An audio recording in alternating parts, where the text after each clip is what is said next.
Le parfum Terre de France, 100% des bénéfices au service de notre pays, présente Sud Radio Berkov dans tous ses états. Le face-à-face. Et aujourd'hui, André Berkov est en face-à-face avec Nicolas Dupont-Aignan, qui est député de l'Essonne et président du groupe Debout la France. Alors, on s'est demandé où sont les abstentionnistes. On va un peu parler. Nicolas Dupont-Aignan est toujours content de vous accueillir. On va pas reparler, on va pas analyser, ça a été très fait, mais on va peut-être parler du paysage d'après la bataille. Et c'est un sacré drôle de paysage, mais d'abord, le fait, parce qu'on l'oublie, parce qu'on le dit pas, etc., quelle que soit la personnalité, les mérites des uns et des autres, présidents de région ou autres, des sortants et autres, mais ils ont été élus par 8-10%, dans le meilleur des cas, des inscrits. Qu'est-ce que ça signifie pour vous? Parce que, effectivement, on dit ce sont les départementales, c'est les présidentielles qui intéressent tout le monde, etc. Il n'empêche qu'il y a 6 ans, c'était 50% des gens avaient voté. Là, il y a un tiers. Qu'est-ce qui se passe? Qu'est-ce qui s'est passé? Alors d'abord, pour moi, les Français ont fait grève du vote. Je pense que dimanche soir, j'étais surpris, je regardais ma télévision et je voyais les uns et les autres parader. J'ai fait plus que toi, t'as fait plus que moi. Et je me disais, on vit dans un pays de fous. 32 millions de Français sur 46 millions. Parce que quand on parle en chiffres, en nombre de votants, c'est beaucoup plus parlant. Oui, les pourcentages, on oublie. Mais quand on dit 66% d'abstention, ça paraît... Oui, en fait, c'est 32 millions de Français sur 46 qui n'ont pas été votés. Premier point. Alors, il y a des phénomènes conjoncturels, il faut être honnête. C'est la première fois quand même, depuis la République, que l'État ne sait pas organiser des élections. C'est extrêmement grave ce qui s'est passé. Il y a des millions de Français qui n'ont pas reçu la propagande électorale parce que le gouvernement, en vertu de loi européenne, a privatisé. C'est ça. Or, la Poste existe depuis Louis XI, et on a essayé de prendre une société privée qui n'a pas le réseau pour diffuser. Donc ça, c'est scandaleux. Deuxième point, ces grandes régions gazeuses, vaseuses, ces grands cantons n'ont plus de lien de proximité. Donc les gens ne se reconnaissent pas dans le cadre de l'élection. Donc il ne faut pas oublier ces 2 points, qui ont sans doute ajouté. Mais pour moi, l'essentiel n'est pas là, et si on ne fait pas un examen introspectif, profond, on passe à côté. C'est ce que je ferai, on a nos universités d'été dimanche, hier dans l'Essonne, de Debout la France, et moi je pense que la raison est très simple, c'est que les Français se disent, voter ne sert à rien. Parce que ça fait 30 ans qu'on vote, et que ça ne sert pas à grand-chose, faut être honnête. Le référendum de 2005, on a voté non. Et c'est là où j'ai quitté l'UMP et on a créé Debout la République, puis Debout la France, c'est parce que le vote a été bafoué. Premier point.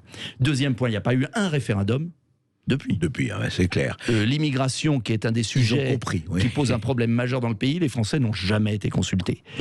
L'école de la République, l'Europe, tout ça, plus rien. Deuxième point, les gouvernements se succèdent, font des promesses, sont jamais tenus parce que le pouvoir est ailleurs.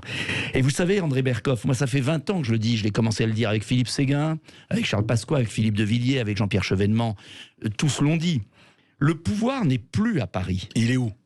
Il est à Bruxelles pour une grande partie, il est dans les multinationales, il est à Washington, il est à Pékin, il est à Francfort, il est à Berlin. Ça veut dire que les Français sont pas idiots. Moi, j'en ai assez qu'on prenne nos concitoyens pour des imbéciles. Ils sont pas idiots. Ils voient bien ils ont élu Chirac, Sarkozy, Hollande, Macron. Ils ont essayé d'autres gens. Il y a eu des promesses et elles n'ont pas été tenues. Pourquoi? Pas seulement parce que ce sont des méchants, des cyniques, des incompétents. C'est trop facile de dire ça. Moi, tout mon combat politique a été de dire, depuis 20 ans, de dire à chaque traité qu'on a signé, danger, vous transférez le pouvoir à des gens non élus, et vous, élus, vous sciez la branche sur laquelle vous êtes assis.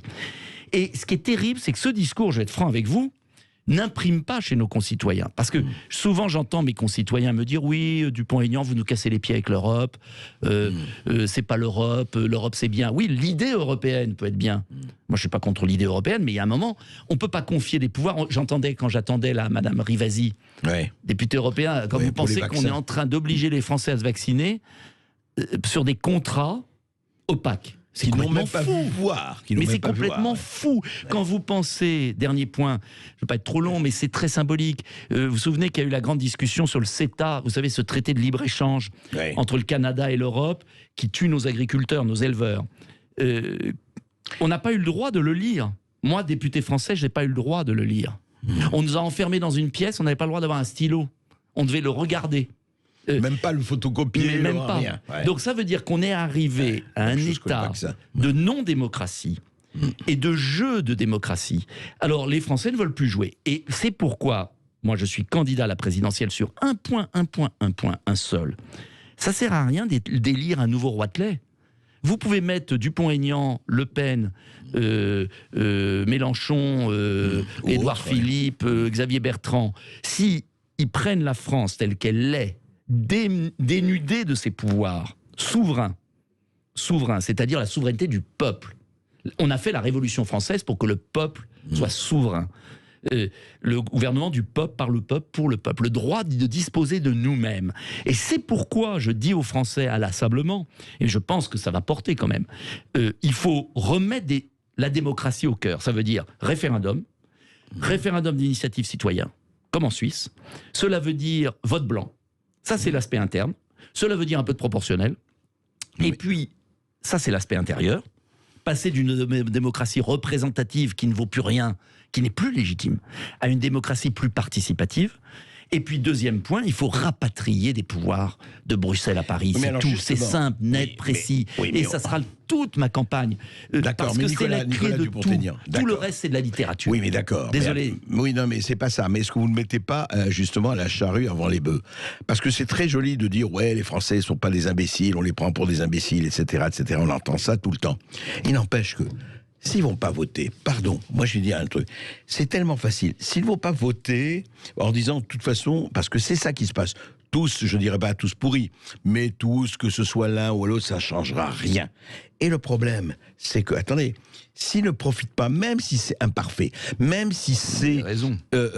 Voilà. Mais je veux dire, ce côté de dire, écoutez, alors là, ils n'ont pas voté parce que c'est le soulèvement, etc. Mais à ce moment-là, rien ne changera. Exactement. Demain et après-demain. Mais alors, c'est ce que je répète. Moi, je vais vous dire, j'engueule même mes concitoyens parfois.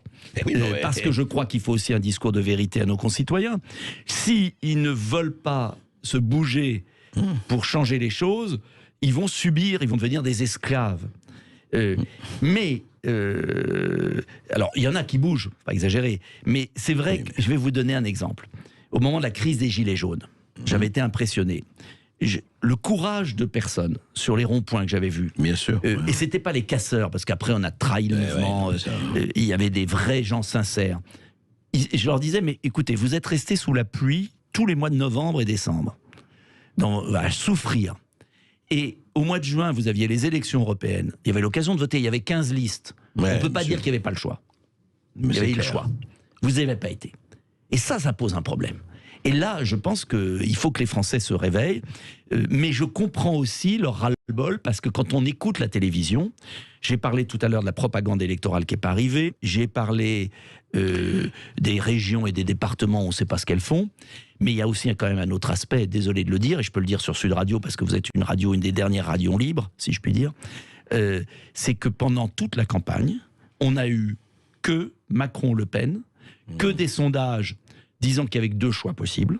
Et moi, je connais des gens, même dans le JDD, le journal du dimanche, il y a eu le dimanche matin des sondages qui se sont trompés, mais pas à 2 points. Non, à 15 points. On sait, oui.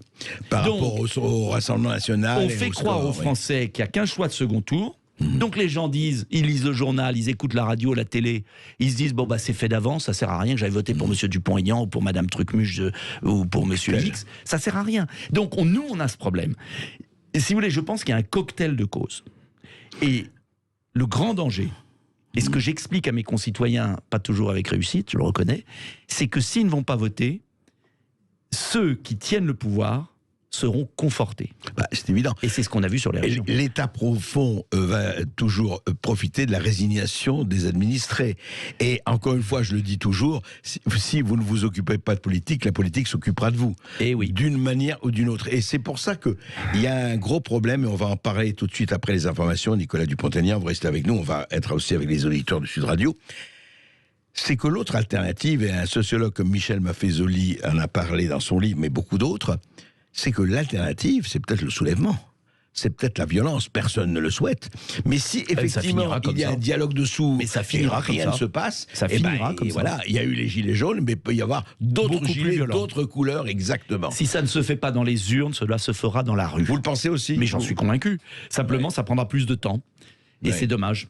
Je préfère la voie pacifique plutôt que la voie violente. Mais vous savez très bien, qui n'arrive pas, mais elle va venir. Mais vous savez très bien que dans l'histoire de France, les réformes sont faites après les révolutions. Mais ça a mis souvent 10 ans. Il y a eu beaucoup de morts, ce qui est quand même dommage. C'est vrai. Ben on va le savoir. On en parle tout de suite après les informations. Et puis n'oubliez pas que vous pouvez nous rejoindre à 0826 300 300, poser des questions à notre invité Nicolas Dupont-Aignan. Il est là avec nous jusqu'à 14h. Et puis vous pouvez revenir sur les autres sujets que nous avons abordés ensemble, notamment les vaccins. Le parfum Terre de France, 100% des bénéfices au service de notre pays, présente. Ici Sud Radio. Les Français parlent au français. Je n'aime pas la blanquette de veau. Je n'aime pas la blanquette de veau. Sud Radio Berkov dans tous ses états. Et je ne suis pas le seul. Nicolas Dupont-Aignan, député de l'Essonne et fondateur et président de Debout la France, n'est pas loin aussi d'être dans tous ses états. Et avec raison. Nicolas Dupont-Aignan, je voudrais vous poser une question qui vous concerne et qui concerne tous les princes qui soit nous gouvernent, soit aspirent à nous gouverner, qu'ils soient hommes ou femmes. Est-ce qu'il n'y a pas un problème fondamental qui a été causé par quoi? Du tout à l'ego. Je m'explique, c'est-à-dire évidemment, on sait très bien que l'élection présidentielle, c'est l'alpha et l'oméga depuis un certain jour de 1958 et un certain général de Gaulle qui avait tracé ce costume à sa taille, mais en fait, on est très frappé. Vous voyez, par exemple, on dit droite et gauche c'est fini, mondialiste, souverainiste, c'est ça le nouveau clivage en tout cas qui existe incontestablement. Mais on voit que dans les camps, et on l'a vu encore pour ces élections, c'est que c'est vraiment chacun pour soi. Vous avez vu qu'au lendemain, c'était déjà tel discours de présidentiable, tel discours on va y aller, etc. On a l'impression que tout ça passe, et puis après oui, mais moi je suis là, etc. Comment il se fait que les gens qui sont assez d'accord sur un certain nombre de choses, ne fasse pas ce que j'appellerais, ce qu'a fait Mitterrand, un programme commun, comme il l'a fait pour la gauche il y a 40 ans. Pourquoi les souverainistes, les patriotes, appelons-les comme on veut, même les populistes, si vous voulez, enfin peu importe, n'arrivent pas à se mettre ensemble pour dire, bon, ils auront chacun, peut-être seront au gouvernement, etc., n'arrivent pas à s'entendre et qu'on est toujours dans les mêmes querelles, mais de chapelle ou de clocher. Alors, écoutez, vous prêchez un convaincu. J'avais créé les Amoureux de la France, qui est une façon de parler des patriotes. Quand j'en avais un qui acceptait, l'autre ne voulait plus. J'avais proposé une règle du jeu pour qu'on n'ait qu'un candidat. Parce qu'il est complètement absurde que Marine Le Pen, Éric Zemmour, moi-même, un Wauquiez ou un Retailleau soient candidats en 2022. Et j'ai proposé une règle du jeu simple. J'ai dit un programme commun. On y travaille, c'était les Amoureux de la France. Et puis, une primaire ouverte à tous les électeurs patriotes qui choisiraient le meilleur. Et j'ai dit que je m'y plierais. Si c'est Zemmour, si c'est Le Pen, je m'y plierais. Si c'est Retailleau, je m'y plierais. Et si c'est moi, je demande aux autres de s'y plier. Il n'y a que Philippot qui a accepté. Les autres m'ont tous envoyé balader. Marine Le Pen a dit « j'y suis, j'y reste ». Je dis que c'est absurde. Je le maintiens. Et je sais, on me dit une primaire, c'est pas bien, ça a échoué avec Fillon. C'est pas vrai. Il y a eu 4 millions de gens qui avaient été votés. Oui. À l'époque, souvenez-vous, c'est Alain Juppé qui était le favori, puis Nicolas Sarkozy. Et c'est Fillon qui est sorti du bois, alors que 3 mois avant, il était à 5% dans les sondages. Personne n'imaginait qu'il sortirait du bois. Oui. Après, il a eu ses ennuis personnels qui étaient d'une autre nature, mais qui n'étaient pas connus au moment de la primaire. Et ça lui avait permis au camp républicain de l'époque, à l'UMP de l'époque, d'éviter la guerre des chefs et d'empêcher un mauvais candidat, qui était Juppé, qui représentait en rien les idées, et qui est parti d'ailleurs après chez Macron. Donc, mon idée, elle n'est pas si mauvaise. Ça permettrait à nos électeurs de décider, et pas seulement du bonhomme ou de la dame. Du fond, quand Marine Le Pen propose la retraite à 60 ans, moi je dis que c'est pas réaliste. Je pense qu'il faut garder 62 et qu'il faut plutôt se concentrer sur autre chose. Mais c'est un débat noble, c'est pas un débat méchant, c'est pas une attaque. Marine Le Pen prend toute différence comme une attaque. Non, C'est des débats qu'il vaut mieux trancher maintenant. Oui. Et je pense que les Français adoreraient une primaire patriote où on verrait des personnalités différentes s'exprimer, et puis il y en a un qui sortirait du bois. Et Alors, ce serait la seule condition pour battre Macron. S'il n'y a pas de primaire, ce sera le premier tour. C'est pour ça que j'essaye de ne jamais dire de mal des personnes. Parce Je que comprends. moi, j'estime qu'on devra tous Oui, se mais- retrouver. D'accord. Et j'estime que l'enjeu, c'est de proposer un projet de redressement sur quelques points, peu de points, Oui. un contrat de confiance un peu comme mais chez Darty, pourquoi- un oui. contrat de confiance avec Mais 10 points. oui. Comment on va redresser Mais le pays? pourquoi C'est vous ça n'êtes qui est pas important. capable qu'est-ce que vous voulez que je vous dise? Non, attendez, je ne vous suis pas du tout et je ne suis pas le seul sur l'histoire de la primaire. Bah, Pourquoi? écoutez. Non, mais je vais dire pourquoi. Ouais, dites-moi. Vous dites primaire patriote, mais les tas de gens qui n'en ont rien à faire de souverainistes et en tout cas de vos doctrines et de vos choix, non pas seulement vous mais les autres, vont aller voter. Je veux dire que moi et d'autres, je suis trotskiste et compagnie, Mais non, vous ça savez mais très ça bien. marche pas comme ça. Et puis deuxièmement, Mais ils n'y vont pas. Non, mais Regardez, ils deuxièmement, vont déjà même pas voter aux vraies élections. Alors, si sur une primaire, ils vont. Non. Mais c'est en pour général, ça. ce sont les gens qui Non, mais- partagent des convictions qui vont voter. mais je vous attendez, assure. pourquoi n'êtes-vous pas capable, vous, majeur, marronite et vacciné, j'ai dit marronite, demandé à mes vous collègues. n'êtes pas capable, Je suis le seul. mais je dis pas vous, non mais quand je dis vous, non écoutez-moi, Mais je vous pourquoi écoute. ces gens-là qui sont des gens majeurs, qui sont pas des enfants, qui sont pas à la cour de récréation pour voir qui va aller le plus loin, pourquoi ils sont pas capables de s'entendre, de se retrouver, de discuter? Recevez Marine Le Pen, posez-lui la question. Je suis le seul homme politique Ouais. qui a osé la soutenir au second tour de 2017. Je suis le seul. Ils étaient tous aux abris. Hein. Moi, j'ai pris mes dispositions contre Macron. J'ai assumé mon choix. Parce que Ouais. les Français dans l'isoloir étaient obligés de voter, l'un ou l'autre. Bien sûr. C'est pas pour autant que j'étais d'accord avec elle, surtout loin de là. Je suis candidat parce que j'estime que j'ai un beau projet, que j'ai un comportement, une démarche honnête depuis des années avec des gens de talent. Maintenant, j'ai proposé cette solution pour éviter justement la catastrophe. Je continue à tendre la main, ma main est tendue, elle sera toujours tendue. En attendant, j'avance. Ce week-end, nous lancerons les éclaireurs. C'est quoi? C'est du porte-à-porte. Je veux qu'on aille sonner à 1 million de portes, les militants, pour dire aux gens, discuter, écouter les Français. Pour justement sortir de ces combats d'ego. Dimanche soir, on ne m'avait pas vu parce que j'ai pas été sur les plateaux. C'était ridicule. Des gens élus avec 10% des inscrits qui ont la tête grosse comme un melon. Ça sert à rien.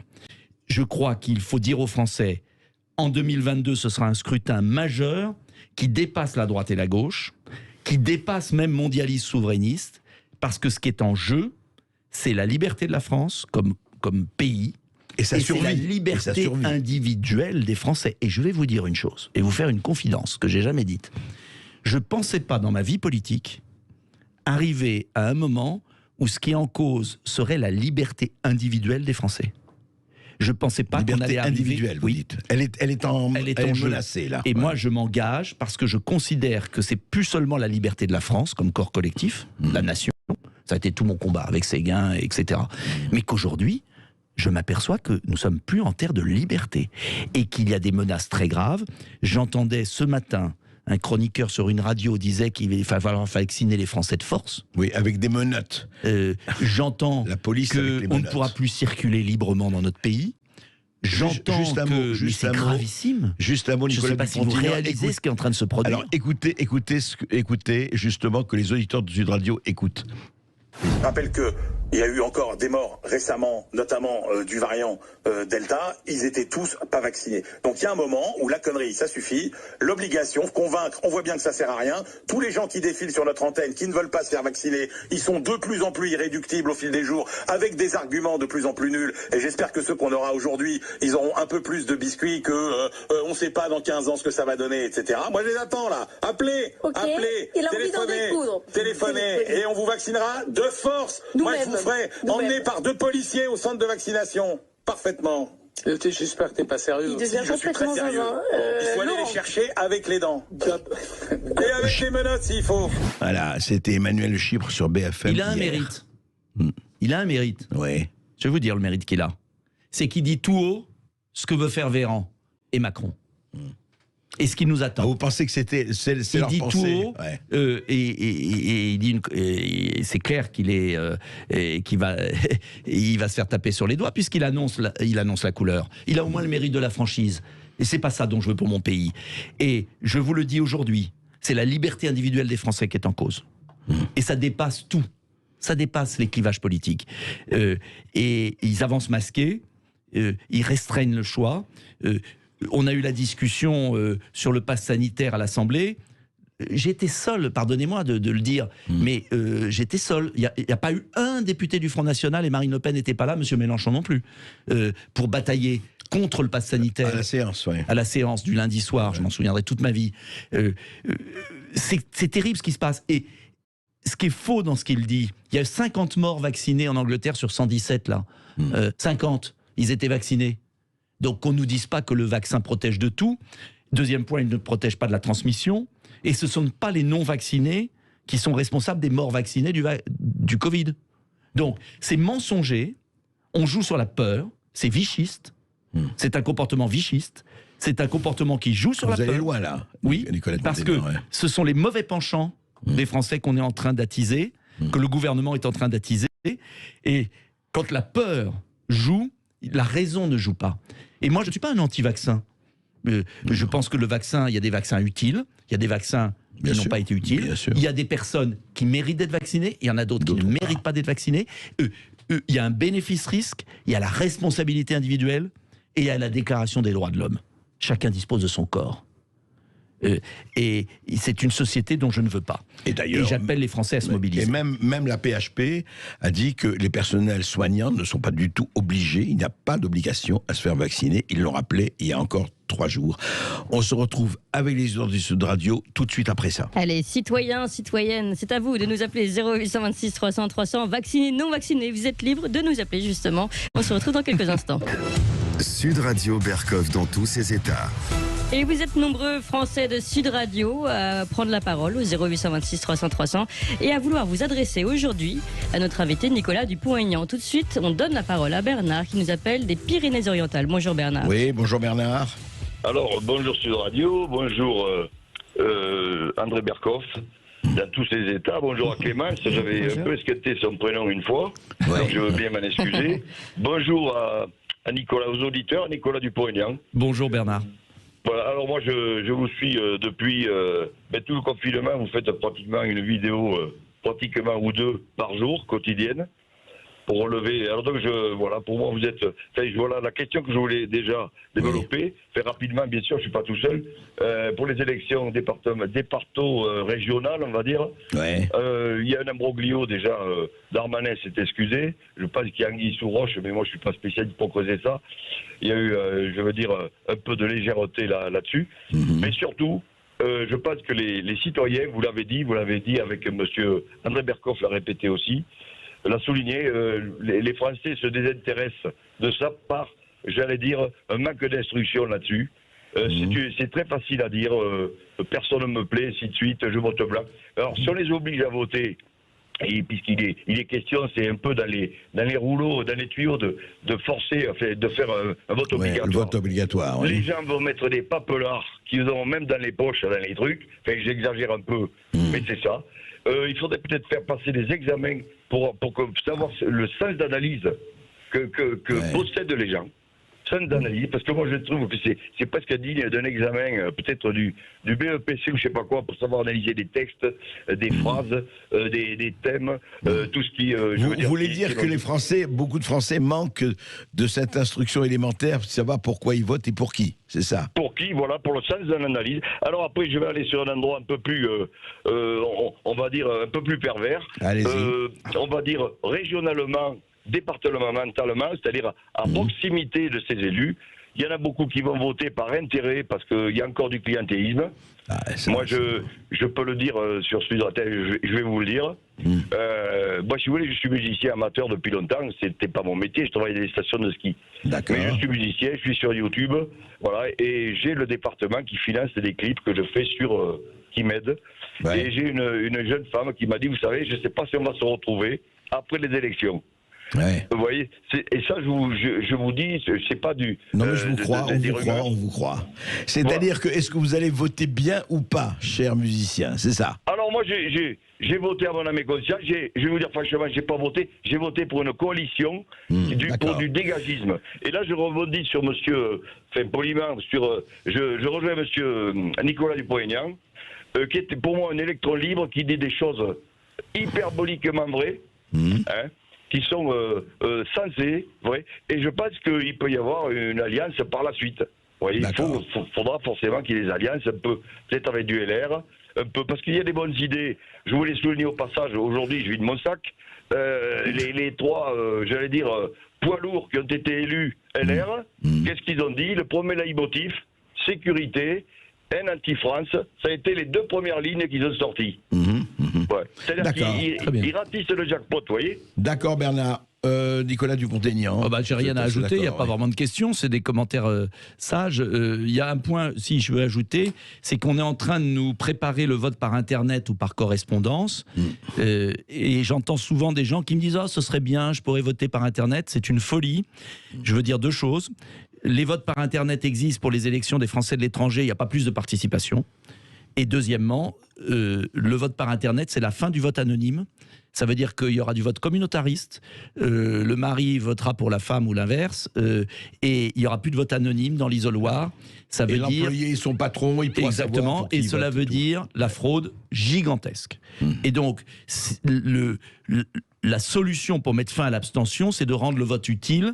C'est pas de trouver des expédients pour détruire définitivement la démocratie. J'insiste là-dessus. Clémence. Allez, on donne la parole à Julien du Val-de-Marne. Bonjour Julien. Oui, bonjour Julien. Bonjour Clément, bonjour André, bonjour à monsieur Dupont-Aignan. Écoutez, je souscris effectivement à tout ce que vous dites, et quand on entend ça, c'est vrai que ça donne envie de revenir à ce que vous disiez, André, des pactes dans cette émission sur le tout à l'ego et le besoin absolu, j'ai envie de dire, d'un rassemblement autour de Souverainistes, c'est-à-dire autour de vous, monsieur Dupont-Aignan, monsieur Philippot, monsieur Asselineau, etc., etc. Parce qu'on se rend compte que si effectivement cela n'est pas fait, je pense que ça n'ira pas très loin malheureusement en termes de résultats électoraux. Et l'idée effectivement c'est de peser, c'est d'arriver au deuxième tour. Je voulais, et ça j'aimerais effectivement vous avoir votre point de vue, même si vous avez déjà en partie répondu. Je voulais également revenir rapidement sur les vaccins, sur la folie qui a été prononcée par monsieur Le Chypre. Mais je ne sais pas s'ils se rendent compte des inepties qui sont balancées à l'antenne et qui est entendue par tous les Français, enfin par ceux qui l'écoutent. Ouais. On a quand même appris par le professeur Raoul qu'il n'y avait pas de surmortalité, encore une fois, des moins de 65 ans, que le taux d'efficacité des vaccins, entre nous, on le sait très bien, il est à peu près comme celui de la grippe, c'est-à-dire autour de 60%. Il y a quand même pas mal d'effets secondaires. Moi, j'ai des gens autour de moi qui me disent qu'il y a des cas de myocardite, de syndrome de Guillain-Barré, de stérilité, d'invalidité. Et je m'aperçois finalement, moi j'ai la trentaine, quel est l'intérêt pour moi, quand j'entends Madame Rivasi, qui est tout à fait dans le bon sens, nous dire qu'il y a une opacité des contrats, qu'on ne connaît, ça ne nous rend aucune liberté. On est protégé que quelques mois, parce que dans quelques mois, on va nous dire il faut encore recommencer. Les laboratoires, in fine, écoutez, c'est circulé, il n'y a rien à voir, je m'en lave les mains, parce que s'il y a le moindre problème, vous verrez, André, ça fera comme le H1N1, c'est-à-dire qu'il faudra aller en procès, et ce sera, comme vous l'aviez dit, avec un peu d'humour, beaucoup de souffrance pour peu de résultats, c'est-à-dire qu'il faudra prendre un avocat pour aller prouver qu'il y a un problème, que le labo est responsable. Je vous laisse imaginer les galères. Donc, non, mais attendez, Julien, juste un mot. Le labo n'est pas responsable, c'est l'État qui est responsable. Donc vous aurez à vous bagarrer contre l'État après. Bonjour le bonheur. Voilà.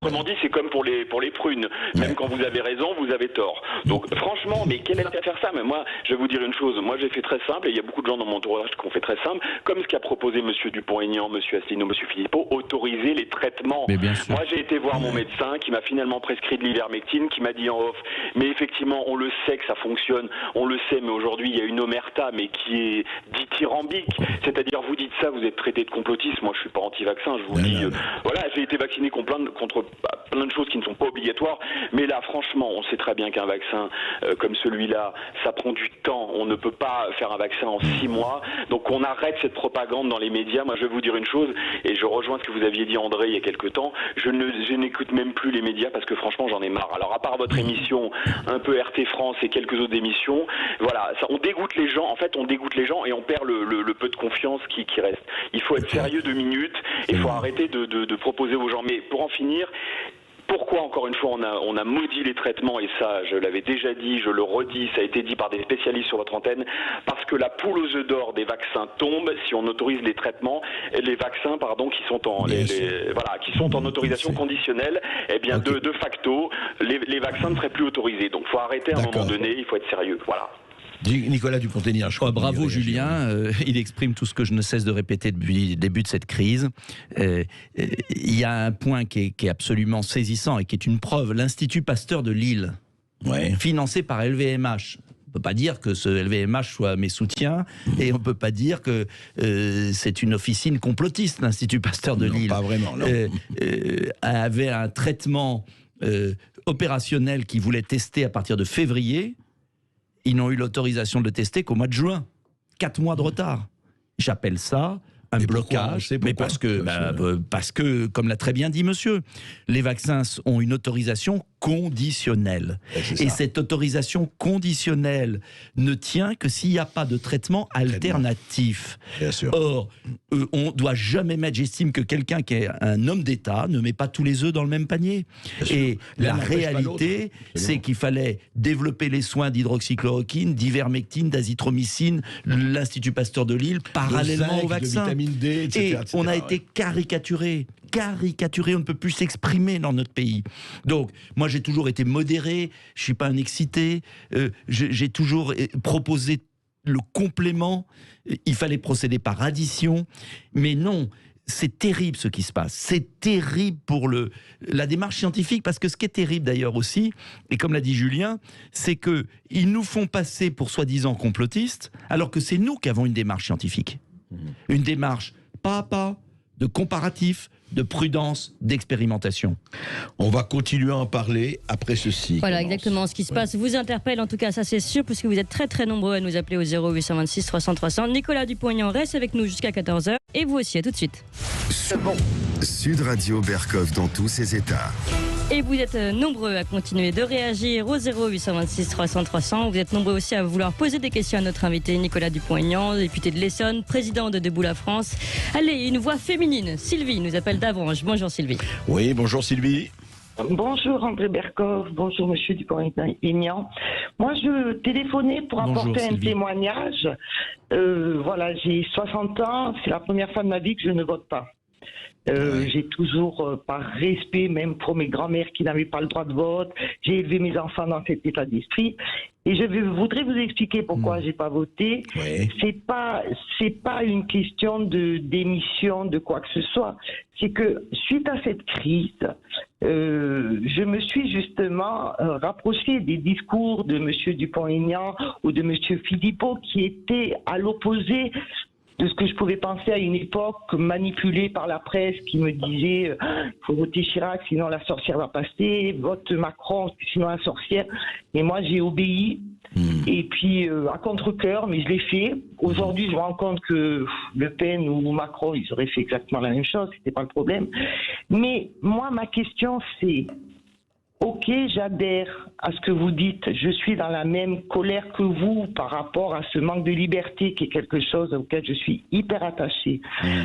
Comment, aujourd'hui, que ce soit vous ou quelqu'un d'autre qui vraiment avait envie de vous battre pour un état de droit, de liberté, vous allez pouvoir lutter contre tout un système. Pourquoi vous, Monsieur Dupont-Aignan, vous allez pouvoir résister au lobby pharmaceutique? Eh bien, je vais vous répondre, madame. Allez, je ne vais pas résister, moi, monsieur Dupont-Aignan. C'est le peuple français qui va résister. Non, mais attendez, je vous réponds. Je vous réponds sur le raisonnement. Je ne peux résister qu'avec vous, le peuple. Vous comprenez ce que je veux dire? Dans l'histoire du monde, regardez Lech Walesa. Lech Walesa, ouvrier du chantier naval de Gdansk. Lech Walesa, il n'avait aucune chance de résister face à l'Union soviétique. Il a résisté avec le peuple polonais. Regardez dans l'histoire de France, le pauvre général de Gaulle tout seul à Londres, il n'avait aucune chance de résister.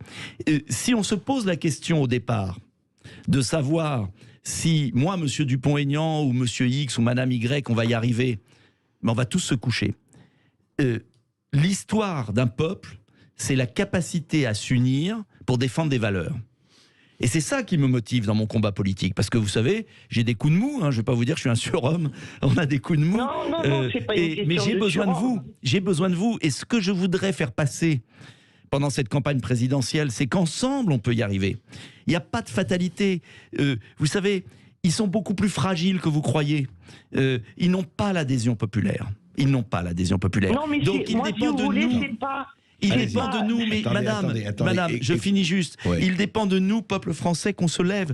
Et je vais vous donner un exemple, alors à ma modeste mesure, parce que beaucoup de gens me posent la question dans la rue en disant, bon, monsieur Dupont-Aignan, vous avez l'air bien, mais on a été trompé par les autres. Qu'est-ce qui me fait dire que vous allez y arriver alors que les autres nous ont lâchés en route? La seule chose que je peux vous dire... Non mais écoutez-moi quand même. Écoutez-moi un instant, je finis ma phrase. La seule chose que je peux vous dire, c'est que je l'ai fait au niveau de ma ville. J'ai été élu en 95 dans une ville ruinée. Tout le monde pensait qu'on ne pourrait pas la redresser. La ville de hier en Essonne. Aujourd'hui, c'est une ville qui se porte très bien. Je ne l'ai pas fait tout seul. Je l'ai fait avec les habitants. Donc moi, ce que je peux seulement vous dire, c'est ma bonne foi. Effectivement, si on se lève ensemble, on y arrivera.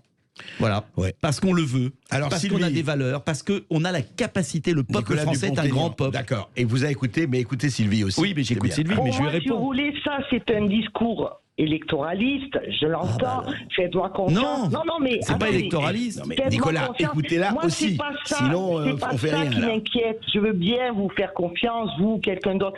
C'est pas ça qui m'inquiète, ce qui m'inquiète c'est le système dans lequel on vit, de mondialisation, de tous ces espèces de tentacules qui ont gangréné, si vous voulez, le monde de la finance. Et aujourd'hui, vous... avec même nous, si on dit non, parce que je sais qu'on a un pouvoir, on a le pouvoir de dire non. Quand je dis non à la vaccination, je dis pas non qu'au vaccin, je dis non à cette manipulation, si vous voulez. Mais le problème, c'est que derrière ça, c'est tout un système qu'il faut casser. C'est ça qui m'inquiète. Alors, je comprends mieux votre question. Je vous remercie de l'avoir précisé. Voilà. C'est pas seulement... Je vous remercie de l'avoir précisé. Alors là, je vais vous faire une réponse qui va peut-être pas vous plaire. Mais ce que je pense au fond, c'est que je pense qu'il y a quand même une marge de manœuvre. C'est-à-dire qu'un homme d'État honnête, appuyé sur le peuple français, peut peut-être pas tout faire, parce que ça serait mensonger de vous dire « je suis Zorro et avec moi, on va mettre à terre tout le système », mais il y a quand même des décisions très concrètes qui sont prises tous les jours par le gouvernement et qui pourraient être différentes. Par exemple. Je vais vous donner un exemple. Là, le gouvernement a cédé face à Lactalis. Vous savez, je ne sais pas si vous avez vu, que le Parlement, la majorité En Marche, ont supprimé l'étiquette Made in France sur les produits alimentaires. C'est ce qu'on avait réussi à imposer suite au scandale de la vache folle. Ça, c'est une décision qui est franco-française, parce que face à Lactalis, qui est une multinationale du lait française, le gouvernement s'est écrasé. Mais oui, mais là, je suis désolé. Moi, je me sens tout à fait capable de dire stop. Tout à fait capable. Même si on vous menace de 600 licenciements. Mais oui, parce qu'il y a un moment, il faut avoir du caractère. Je suis désolé. Et d'ailleurs, il y a un moment où les défauts de mes qualités font que je suis capable de le faire. Parce que j'ai d'autres défauts, c'est qu'on dit que j'ai mauvais caractère, on dit que je cède pas, on dit tout le parcours politique que j'ai fait me l'a prouvé quand même. Donc, il y a un moment... Donc, vous voulez dire qu'il y a une marge de manœuvre? Il y a une marge de manœuvre. Qui a envie de reprendre une souveraineté. Oui, il y a une marge de manœuvre. Et je vais vous dire même mieux. Il y a des pays qui l'ont, cette marge de manœuvre. Il y a des pays, et des petits pays. Regardez le Danemark, regardez la Suède, sur la crise sanitaire. Et ce que disait très intelligemment le professeur Raoult. Regardez ce que disait le professeur Raoult dans sa dernière vidéo, que je vous recommande tous d'écouter, qui est fabuleuse. Je l'ai écouté. Eh bien, il disait quoi? Qu'il y a un lien entre le nombre de morts et le degré de corruption dans les pays du monde. Donc, si vous voulez, ce que je veux vous dire, moi, je ne vais pas vous dire... je vais mettre à KO la mondialisation du jour au lendemain, ce serait malhonnête, madame. Je ne suis qu'un être humain. Je vous dis simplement qu'on ne peut pas continuer à laisser notre pays pillé par des gens sans scrupules. Voilà. Je ne peux pas vous dire plus, parce que ce serait malhonnête de vous dire plus. Mais j'ai envie de vous dire, donnez-nous notre chance.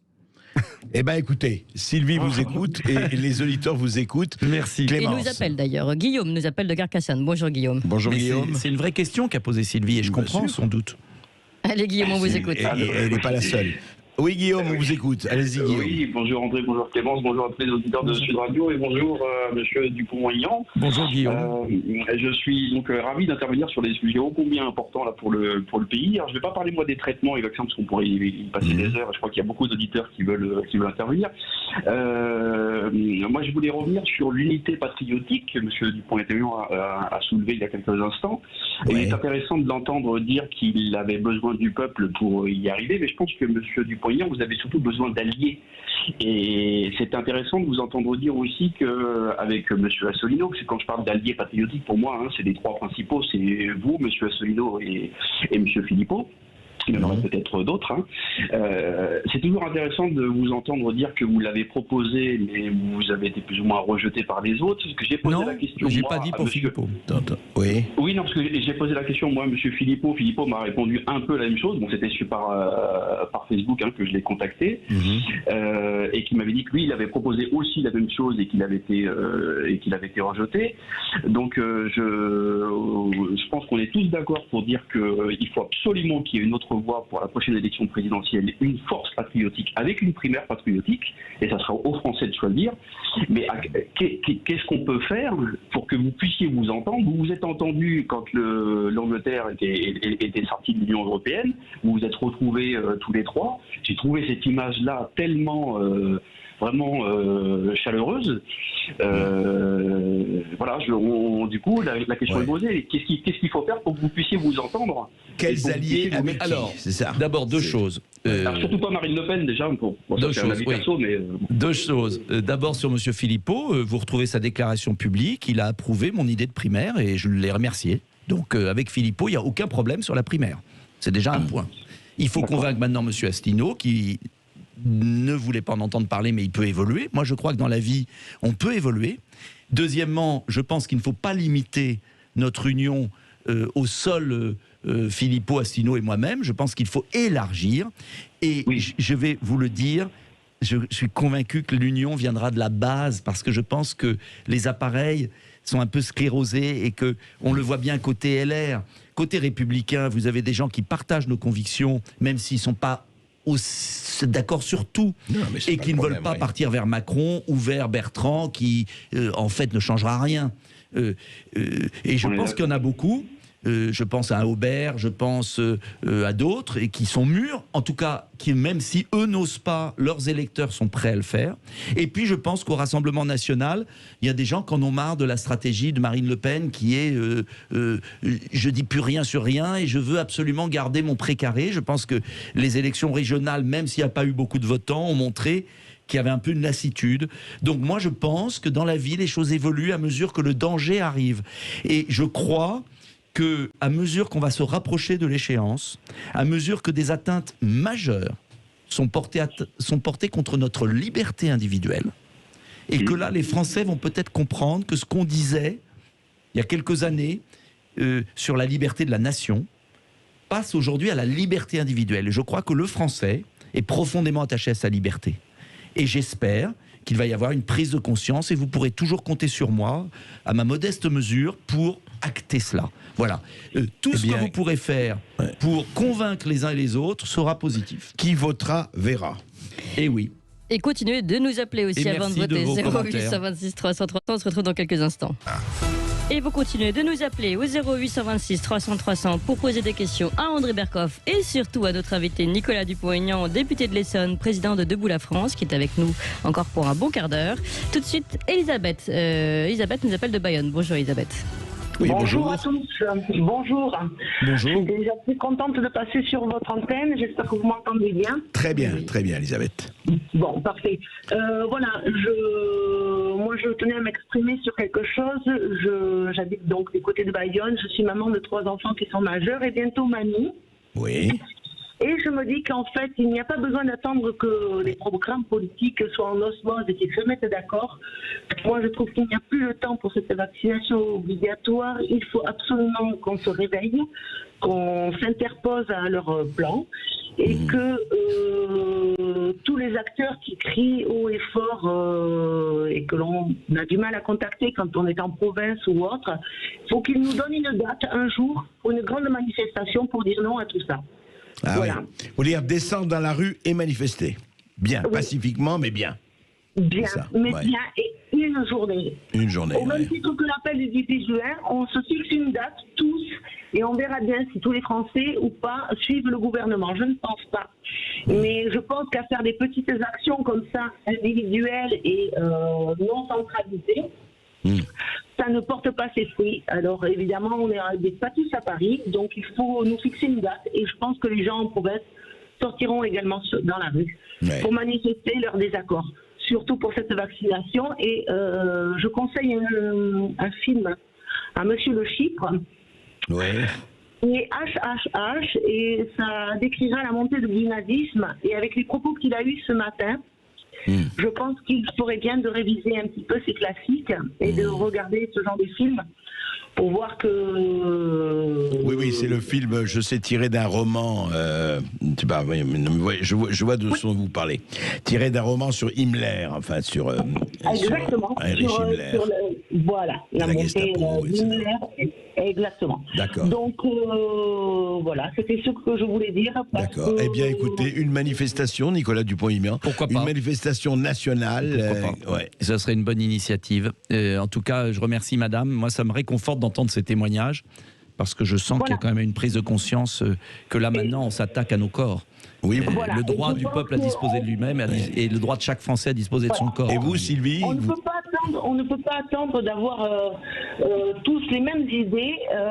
Il faut parler d'un sujet. Et ne pas faire comme le gouvernement qui mélange tout, un pass sanitaire avec une loi de sortie de crise, une loi bioéthique où à l'intérieur on a des enfants chimères, interruption de grossesse. C'est des sujets quand même totalement différents entre le droit des femmes à avoir un enfant. Un enfant chimère, c'est différent. Donc tout ça est dans une globalité qui empêche les gens de réagir. Maintenant, moi, si vous m'appelez pour faire une manifestation contre une vaccination obligatoire, contre une vaccination des enfants, et surtout des enfants, vous serez là. Vous serez là. D'accord, Sylvie. D'accord, merci Sylvie. Clémence. Allez, rapidement, on donne la parole à Samy. Bonjour Samy. Oui, bonjour Samy. Bonjour tout le monde. Oui, bonjour. Moi, je vous appelle, c'était concernant l'abstentéisme pour les votes. Ouais.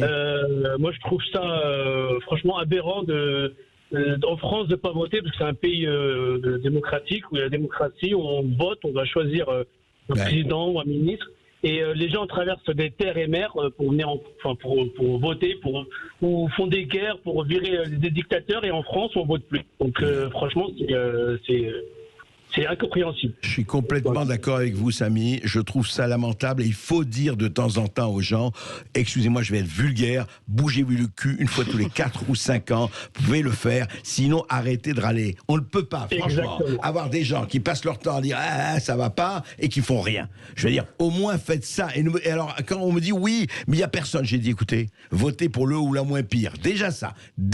Vous avez toujours quelqu'un. C'est pas vrai qu'il n'y a personne. C'est trop facile, ça. Tout à fait d'accord. Et je pense qu'à la présidentielle, il y aura une grande mobilisation, je l'espère. Et je dis aussi aux gens, inscrivez-vous sur les listes électorales, car je vous rappelle qu'il y a 4 millions et plus de Français qui ne sont même pas inscrits sur les listes électorales. Et moi, je pense qu'on devrait, pour le coup, au moins rendre obligatoire l'inscription sur les listes électorales quand on a la sécurité sociale.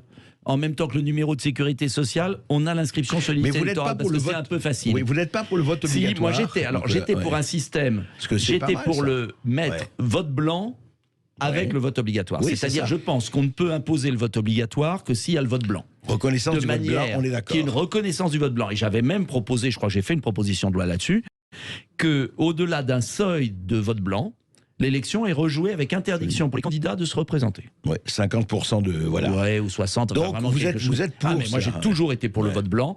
Et à ce moment-là, vous pouvez même mettre un système de vote obligatoire lié à la sécurité sociale. Vous venez profiter de la sécurité sociale, vous êtes bien content d'avoir un système de sécurité sociale qui est unique au monde. En échange, vous devez au moins savoir qui le gère. Voter. Et avec le vote blanc, ça permet aussi de manifester si le choix n'est pas adapté. Bien sûr. Je pense que ça serait un équilibre. Et puis je reviens aussi sur mon idée, j'avais proposé de référendum, parce que si on avait davantage de référendums, je pense que les Français verraient l'utilité de leur vote. Encore une fois, il faut qu'on voit l'utilité du vote.